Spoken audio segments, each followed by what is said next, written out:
मला तुमच्या काही सावत्र भावांपासून तुम्हाला सावध करायचं आहे।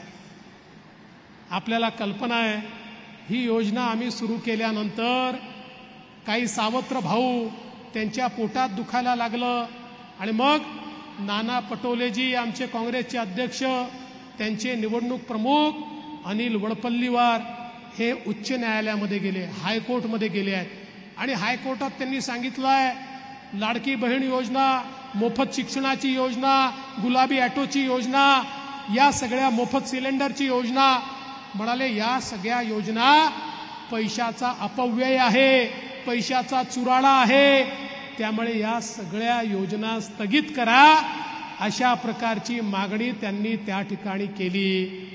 पण बहिणींनो चिंता करू नका, तुमचे 3 भाऊ बसलेले आहेत, आम्ही उच्च न्यायालयामध्ये मोठ्यात मोठा वकील उभा केला आणि अजूनही त्याच्यावर स्थगिती येऊ दिली नाही आणि येऊ देखील देणार नाही, कारण आमच्या बहिणीच्या हक्काचे पैसे आहेत।